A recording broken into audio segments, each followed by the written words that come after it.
Bali, ang nahulog ko nasa SSS, naka 138 months na ako. Tapos yung total contribution ko is 123,000. Kita nyo sa picture. Yan lahat na contribute ko sa SS. Ngayon, may isi-share lang ako sa inyong awareness. Kasi, alam nyo rin ba, hindi ako makakuha ng sickness. Kahit nagkasakit ako, hindi lang basta sakit. Inoperahan pa ako sa puso. Yan. Open heart surgery yan. Grabe, buksan talaga yan. Promise. Open heart. Ano ba ang nangyari? Yan ang ikukwento ko sa inyo. Para awareness kayo, para pag kayo naman kukuha ng sickness sa SS, hindi maging tulad ko na ito wala nang magagawa kasi nangyari na. Okay. Ganito yon. Nung nakaraan taon, nasa company ako nagtatrabaho, hinuhulugan ako ng SS doon. Kaso nagkasakit na ako ng sa puso. May iba akong video paliwanag doon, pero ngayon focus tayo sa sickness sa SSS. Tapos, kailangan daw ako magpa-opera para makapasok. Siyempre, sobrang laki ng kailangan kong halaga. Halos lampas kalating milyon. Nakaka-pressure naman. Kaya, nag-resign lang muna ako.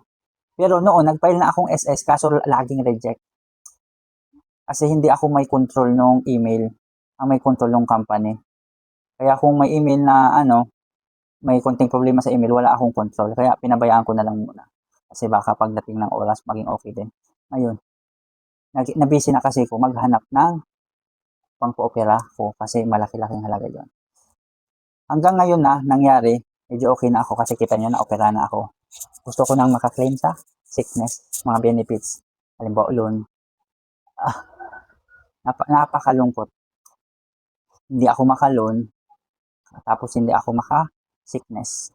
Kasi nga, lampas ng isang taon pala akong nahulog. Hindi nakahulog. Expired na pala.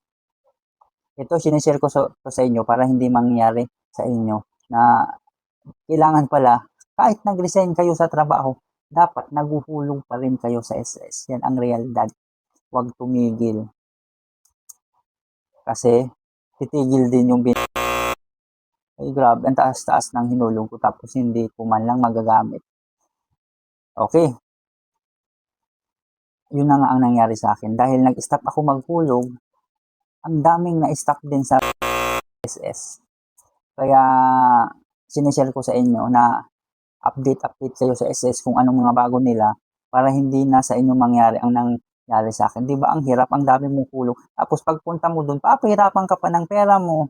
Tapos, wala kang makikuha. Pagod ka pa. Ano ba yan? Ano ba yan? Sabi ko sa isip ko, hindi naman ako pwedeng magalit kasi hindi ako nagbasa. Hindi ako updated na SS. Kaya ngayon, sa sunod, magiging updated na tayo para hindi tayo ma-outdated kung anong mga update nila ha. Okay, hanggang dito na lang ang aking video. Huwag kalimutan i-subscribe, i-share na rin, i-like. Kung may mga katanungan dyan, sa comment section na lang. Yan muna ang video ko sa ngayon. Marami akong video tungkol sa SS, tungkol sa mga GL, yung mga pinagdaanan ko dati. Ano nyo na panoorin. Bye-bye.